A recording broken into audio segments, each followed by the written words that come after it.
What is up, guys? Welcome to my interview series Back to the Covers. In these interviews with members of our drum community, we look back at their first YouTube cover and celebrate how far they have come since starting and what got them started as a YouTuber. We check out how they've improved their drumming and their setup. Join me as we revisit our YouTube drummers past and look to their futures. Okay, what is up, guys? Welcome to another episode of Back to the Covers. This is part 17. That is crazy. So without further delay, my guest at this time is the awesome Frank from Frank's Drum Cave. Woo! Yay! There you are, pal. How are you, sir? I am doing great. Excellent. Good to see you. Thank you very much for coming on. Now, until today, this is the first time we've spoken, so absolute pleasure. I've heard you speak before. That's what I'm finding with this. Some people speak on their channels or they've done live before. Some people haven't. So it's really cool to know exactly what you're going to sound like, because sometimes that freaks me out. And some people don't sound how they look. It's crazy. But I already knew what you sounded like. Good. So today is all about the past history of your channel, present day, and the future of your channel. And of course, under a Back to the Future's theme.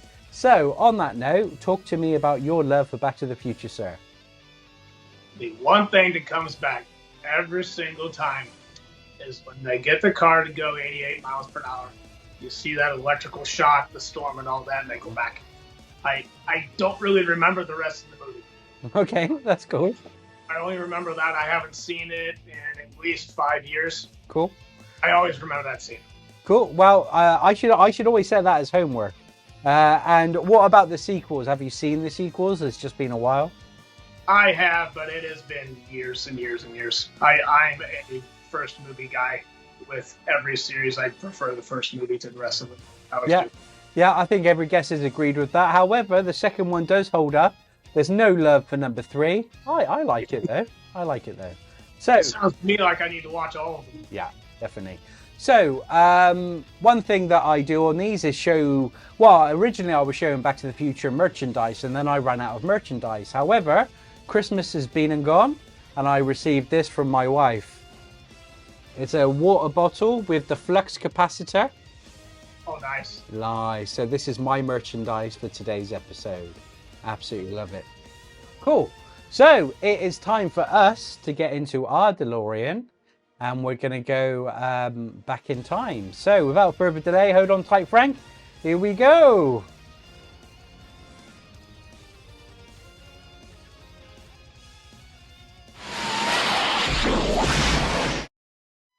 And here we are in your past. So when are we? Where are we? What year is this?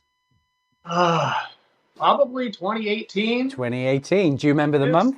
Is in our much larger rental unit that we had in Wauseon, Ohio, which is around 45 minutes to the east of where we live now in Antwerp, Ohio. Okay, so completely different house. That's cool. Do you remember what month you recorded this? I do not. It was May. All right. So this is Lincoln Brewster with Everlasting God, which is, of course, worship music. Great song. I've never heard it before.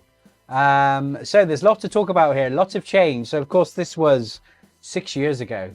This was pre-COVID. This was the year before COVID. I didn't even know what COVID was back then. Wasn't life a simpler time?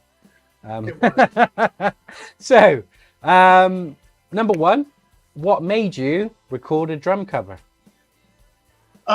This particular song was one of the songs that I was actually going to be playing live at church, like the upcoming Sunday. Yeah. It was one of the 5 in the set list. So what was going on is the worship leader would send us the set list, the tracks with all the stuff from Ableton and the clicks and all that kind of stuff. And we would be expected to sing along, play along, whatever it is, and learn the numbers before Sunday. We did not have a middle of the week Wednesday night rehearsal, so it was very important for everybody to be spot on. So I was already playing along to these, and I'm like, you know what? I've recorded some play-alongs to some of the songs in my module. I've done some of my own drum work, just playing along to those songs. Just play. The whole entire YouTube channel started because I had gone from one church being 23 years there, Mm-hmm. moved to another state and quit playing live. Okay. I just got back on stage and I just put stuff up to be able to play, make sure that I'm not losing my drumming skills. Cool. Great tip. We got the set list. I'm like, well, I've got the stuff. Let's hit record and see what happens. And there you go. Wonderful. And that's a good tip to anybody watching this. You don't have to have a YouTube channel to record yourself on the drums. It's a great way to see your technique and to gauge yourself. So really good point there. So like you were saying, actually this is your first cover, but it's not your first video. So do you remember what month you started your channel? I'm thinking it was probably somewhere in the summer, maybe June. It was January 2018, so you started your channel. Or unless you deleted any videos, that's your oldest video. And of course, your first few videos, I would call them, they were jamming, right? So they were just little snippets of you. And was it complete improv, and was it just backing tracks, or was there anything that particularly you were playing along to? Those first few tracks actually are demo songs in the DTX 502 module from Yamaha, and I improv. Honestly, I improv. Yeah. 90% of the drumming that I do is improv, unless it's a drum cover, and then I'm always improving. Yeah. And with the part anyway, so maybe a drum cover is 75% actually correct and 25% me messing around because I'm bored. Cool. That's awesome. And why did you start a YouTube channel? Like I was saying earlier, I had been playing drums at church for maybe 23 years, started when I was in high school. And then met my wife, we got married, and she needed to move to another state to continue her path working for the Boy Scouts. She had gotten promotion, and it was required for her to move from one state to the next to take on a new role. Mm-hmm. So we moved, and we left the church. I did not want to grow stagnant in my playing, so I started the YouTube channel to make myself get better at drums. Very cool. Very if I was putting stuff out there, that I would continue to work on my skills and not get rusty. Excellent. Excellent. So obviously we're looking at your most recent kit when we look at the cover that you've redone. So talk to me about this kit that you're playing. It's obviously an E-kit. What brand is it? What model is it? This is a Yamaha DTX 542, I think. We got it from Sweetwater Sounds, which means I got one extra pad. That's why I have 4 toms. Yeah. Oh, that served me very well for a long time. So you had this one for a while? Probably 4 years, I think. Cool. I have to check the first upload with the acoustic drums. This drum kit, I believe, was purchased in probably 2017, before I started the YouTube channel. Cool. When we came over from living in Indiana to move to Ohio, I didn't have drums. Okay. We had purchased an E-kit before, a lower-end Yamaha one, and I hated it. So we sold that. We had gotten rid of all the acoustic drums because we lived next to a person who had severe PTSD from the Vietnam War. Every time he heard a kick drum, he thought it was a gunshot. So yeah, we gave all the drums away in 2016, 2017, something like that. I went down to using a melt crate with some weights and cardboard for the kick drum. And I had practice pad. That was the drum kit. Wow. And got the E-kit, hated that one, sold it, came over to live in Ohio without drums, and I'm like, I gotta have a drum kit. Yeah.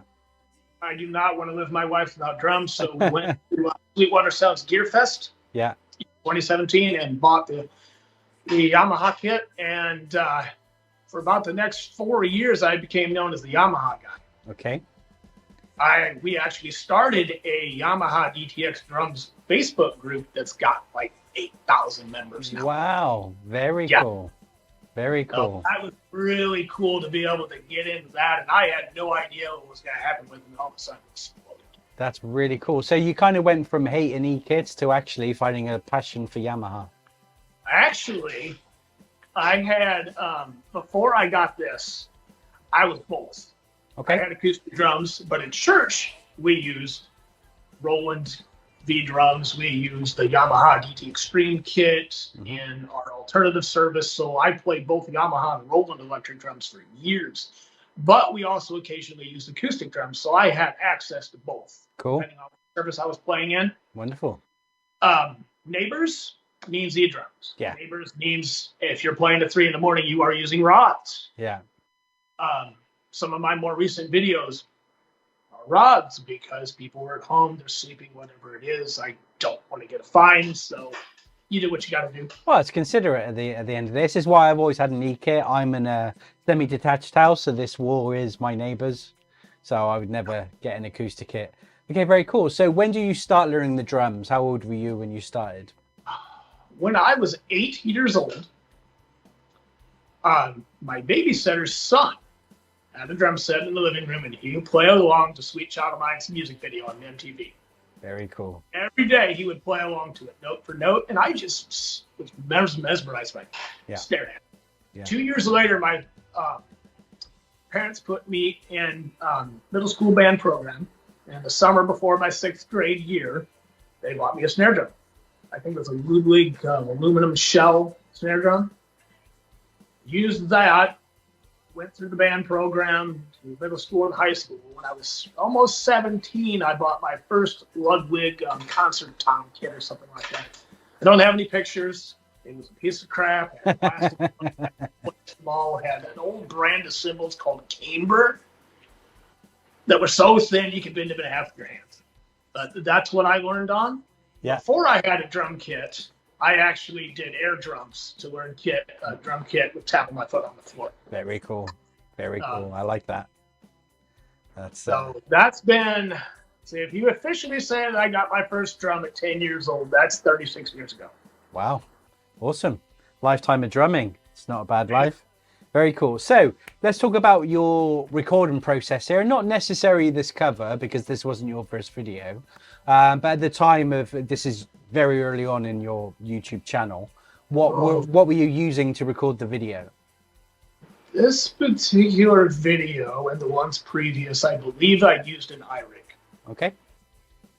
Not sure how familiar you are with that. It was a single channel thing that you plugged in your phone, plugged your guitar into it, but you could also L mono out of a drum module. Yeah. And then you used, I think there was an iRig app. Yeah. At the time. Yeah. Or the iRig 3 or 2 or whatever it was, and it allowed you to record your video. You had to have everything just so if you touched it and bore it out, it was a pain in the butt. But I did a lot of videos on that. Yeah. Cool. And was it an iPhone? What type of phone was it? I believe I'm using iPhones now. I have for a while. It may have been an iPhone 10. Yeah. It's about right time-wise. It was an iPhone. Yeah, because they skipped the 9. So yeah, it's either an 8 or a 10. Yeah, this kind of that iPhone 10 XR is the mic, is the webcam that I use above my kit. Very cool. Very cool. Awesome. XR, solid phone. Good. Okay, well that answers the audio question as well. And the music track you're playing along to, is that just on the module? That just playing on the module? That is actually that was part of the set list we had, and it was sent to me through an app, but I don't remember the name of the app. It's been too long ago. Cool. And was there any form of video or audio editing, or was it push record, boom, export, done? Was there any editing process? Yeah. The thing about using an iRig that was really extremely attractive was that your video and audio would be synced when you finished. Yeah. You didn't have to do any post unless you wanted to. Excuse me. Yeah.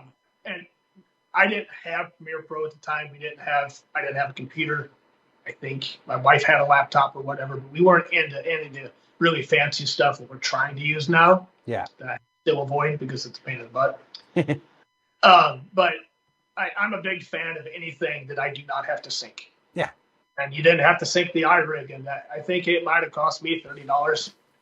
It was an amazing way to record. You could fit it in your pocket with your phone, take it to a NAMM show or wherever else you're going, to a music store. If you want to try out an E-kit, you can film yourself playing it just by a couple chords and a phone stand.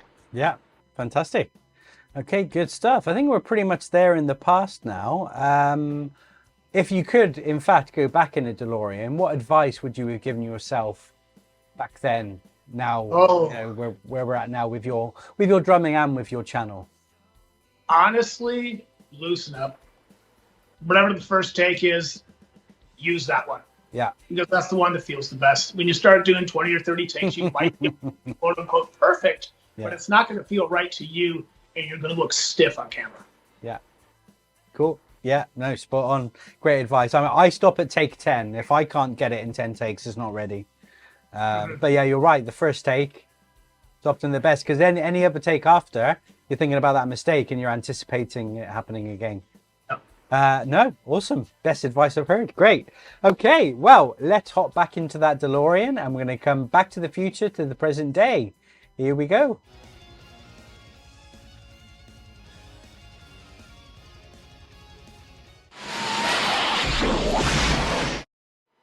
And here we are back in present day.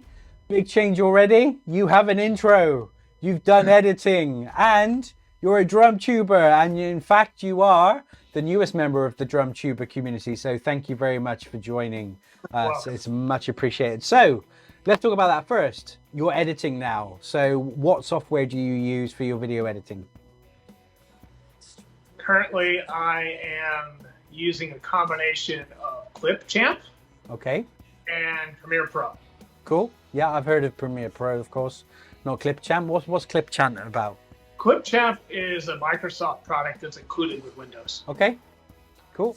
They give you some basic features. It's very beginner friendly. And for me, I mean, I understand some more advanced techniques, but those take more time. Clipchamp it offers a lot of really quick editing tools where you don't have to think about it. You just point quick do it. Great. That's the way it should be. You know, it's harder to make mistakes. Yeah. Now, of course, we've got a couple of cameras here. So there's you from the side angle and one at the top. Did you already say that was your iPhone 10R at the top? The 10R is up top. Yeah. And the side camera is actually an iPhone 12 that my wife had until before she got her iPhone 15. So wonderful. These phones, and since that generation, really, use your phone. You don't have to buy a GoPro. You don't have to buy a 4K professional setup. What you've got to make a cover is in your pocket. It's a wonderful, wonderful age we live in. But anyway, yeah. OBS has a plugin that you can add in, and then you download an app on the iPhone. Yeah. So you plug it in your computer. Wow. And that is your webcam. Is it wireless? No, it is not. That's cool. It has to have. I have a 10-foot cable going to my vertical cam. And then the side cam has like a 3 or 4 foot cable. Apple allows you to sign in with your Apple ID to more than one iPhone. Yeah. You can grab the same app. Yeah. You don't have to pay for it a second time. So you can have those as sources. I'm even thinking about adding my own phone as a third. Yeah. Having a foot cam. And then I honestly, these phones are all paid for. Yeah. They're basically free. Wonderful. Why am I going to go about and spend $1,500 on GoPros when I already have phones? Now, they like to reset. They like to turn off. See my computer, the batteries die. I have to mess around with that. But the price of admission, it's very small. Wonderful. Great use and a great way of recycling old phones as well. Wonderful. So, next thing, it's a different kit. Tell me about this kit. This is a Tama Club Gem Flyer.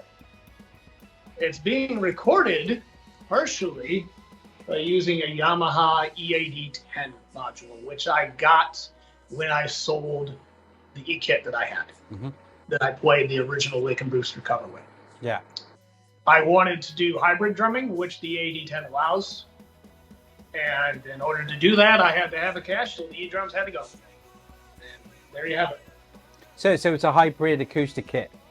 Yes, I actually have a stick-on Pintech trigger on the kick drum head, and on the snare batter head, I have another stick-on Pintech trigger. So I think it's a T8 down sample on the kick drum, and a deep oak Yamaha snare sample on the snare drum. So I get multiple layers of sound.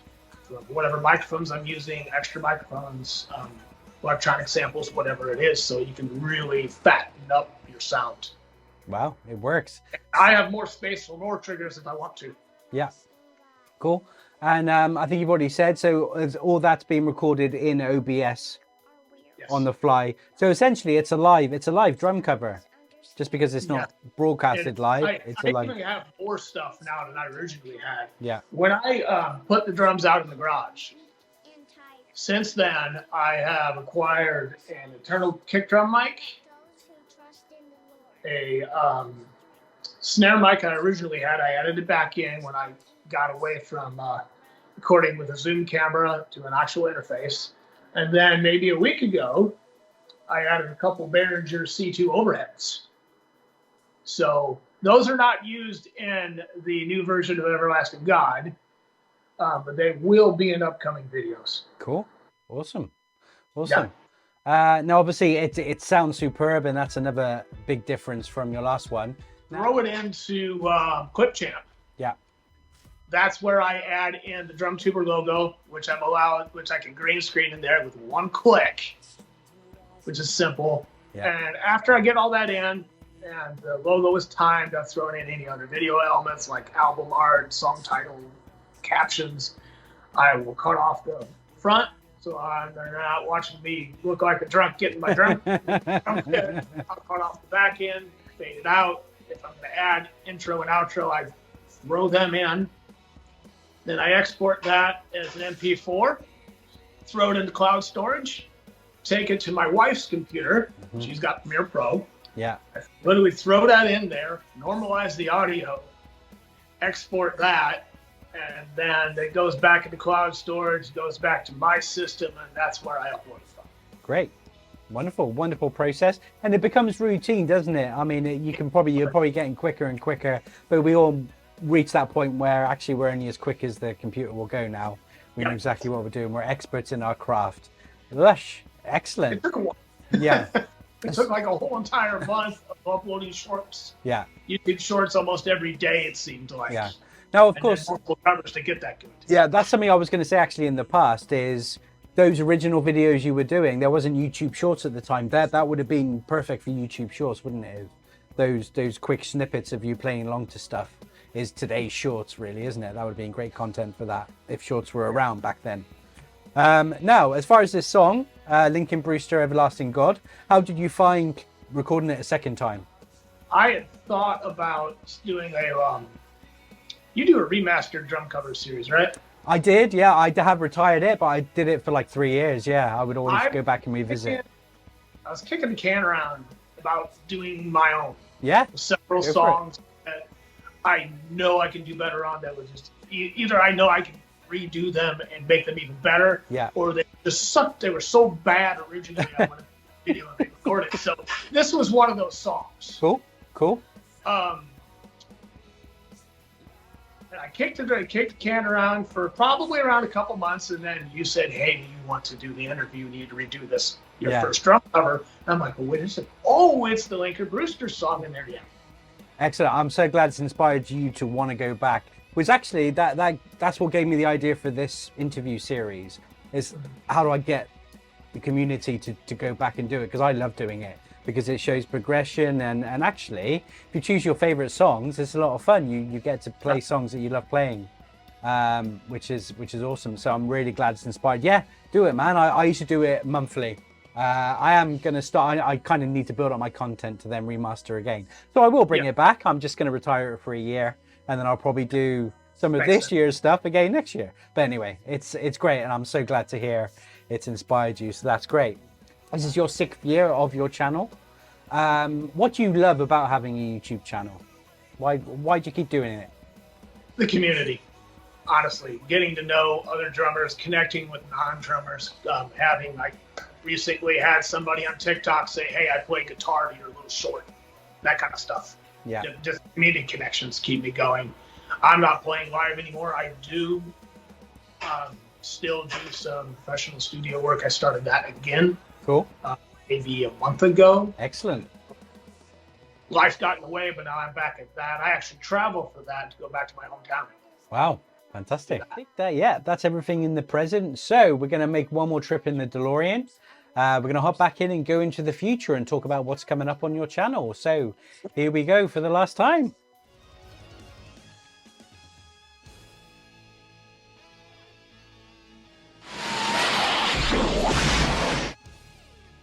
So here we are in the future of your channel. So any news, any plans? What's coming up on your channel with your setup or your drumming? What's going on? Two big things. The first thing is I want to start to dabble in more video game music projects. Cool. And get a little more elaborate, like I'll go and record gameplay for a certain segment of the game, where a certain song that I can play drums to that I learned is playing, and then I'll mute the music in the gameplay, find the track, strip the drums, play along to the gameplay with the song that would be playing there, and upload that. I actually want to do that in Final Fantasy 15. Very cool. Awesome.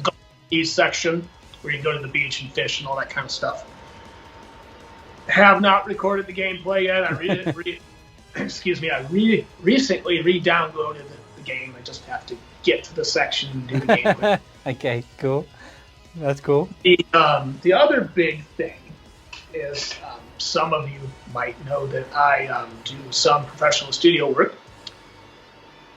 And I am going to be doing that on my garage starting very soon. I still have 4 mics. And then there's one person in particular that I play for now that I travel to go to in my hometown. He wants me to be able to do the work here so we can get more done. So that's going to happen, and I'm probably going to hopefully get a website and establish some more connections for that, and maybe earn enough money so I don't have to keep on using my paychecks to buy gear. Mm-hmm. That's a goal. So it would fund itself, basically. So generate drum money for drum money. I like it. Anybody that does this knows this stuff is expensive. Yeah. Everything's a wear item. Everything wears out. Cymbals crack. Cables go bad. Interfaces say we don't like Windows. That kind of stuff. Yeah. So every time you do a gear retrofit, every time you do a major upgrade, you're talking potentially $1,000 or more. That's small time. Yeah. Well, you know, and it's as God needs and God blesses. If God wants me to continue to pay for the stuff out of my own pocket, I'll just upgrade slower, and that's fine. Entirely okay, and that's the case. Yeah, but that's cool, man. Try and generate some money from the playing, and it will fund itself. I love that. What a cool plan. Channel-wise, you've had great success. You've uploaded 193 videos, or at least there's 193 videos on your channel, and you've gathered 489 subs, man. Very cool. Very cool. So any hopes and dreams or goals you've set yourself in the future for your channel? A while ago, my wife and I talked about the idea of the channel producing an income. So she said, go for it. We started a Patreon, which is not well known. I think I have 3 people in there. I don't know how to promote that at all. I'm not good at that. But, the one thing I am good at is pushing record and playing drums. So in the month of January, I think we did 17 short videos and 6 covers and all this kind of stuff. And January alone, we must have the channel gathered 70 subscribers. That's good, man. That's good. Very cool. I would love to have another month like that in February. Just pump out the content 6 or 7 days a week, just random. I call them drum thoughts now. Yeah. Hey, I'm thinking about a groove. Here you go. Yeah. And I throw it up, and then you get to look at my garage and all my tools and maybe my garbage can or whatever. That shows growth, I think. Yeah. Because every time I do one, hey, what can I change to make this a little more intimate, a little more inviting? Can I play better? Yeah. How long is the video? That kind of stuff. We want to keep that going. Also would love to go back and re-record my Fight for Your Right to Party cover. Very cool. Ours. There is one song by the Birthday Massacre, Precious Hearts, that I recorded probably around a year ago when I finally got back to playing after about a year of working 2 jobs and driving everywhere. The snare is buried in the mix and you can't hear it, so I want to redo that one. Just redoing some old content. I want to get back to live streaming as well, but I haven't quite figured that out. I've got an audio issue on my computer where there's a delay. I got to deal with neighbors. I might have to buy an e-drum kit for that. Okay. I don't know. Wow, man, lots of exciting stuff coming up. So that is super cool. So lastly, in the future, what advice would you give anybody that is either starting drumming and a YouTube channel? Any advice? A couple things. Number one, practice looking at cameras. Looking at how you are in the camera. Even if you're not going to be showing your face in the camera, if they're looking at your back, your posture shows your attitude. And if you are all stiff and all that, it makes for a non-entertaining video. Yeah. The second thing is that you want to take, and this is something I need to improve on, you want to take time to watch other people play and support them. The whole entire drum cover, drumming community is a family, and we need to support each other. Shouldn't be in it just for ourselves. So one big way that I learned to do that is I use my community tab on my YouTube channel to put other people up, and I recently learned how to actually tag them in the posts so that drummer channel will see that. That's a good way to share with people, and almost do, like, I think you do a drum radar series. Yeah, another thing, just retired, but yeah. I'll put them up on my community tab. Yeah, no, that's cool. That's a good way to share videos. Oh, it has the same effect. It's just spreading the love. But yeah, totally. Amen to that, brother. It's all about the community and supporting, to be supportive, not to self-gain. If we all support each other, then we'd all have 1,000 subs apiece. So. Okay, Frank, thank you so much for coming on Back to the Cupboard. It's been an absolute pleasure to talk to you, get to know the history of your channel, and you've got so many exciting plans, man. Very excited for you. Additionally, thank you for being part of the drum community and, like I said, a recent DrumTuber. So really appreciate that. So yeah, thanks a lot for coming on, pal. How have you found this experience? Oh, it's great. I've been really looking forward to it. It's been a lot of fun. And I'm hoping that I can get to know even more drummers through this, Excellent. Honestly. And just continue to grow the community. That's something that I have been really inspired to do in the recent years. And that honestly is the big thing that led me to DrumTubers. Like, how can I get involved in the community? How can I help grow that? Let's join one. Fantastic. Yeah. Amazing to hear, amazing to hear. So for those of you that don't know Frank, his channel is linked in the description of this video. Thank you all so much for watching. Now I will end this episode the way I end all the episodes, in the wise words of Dr. Emmett Brown.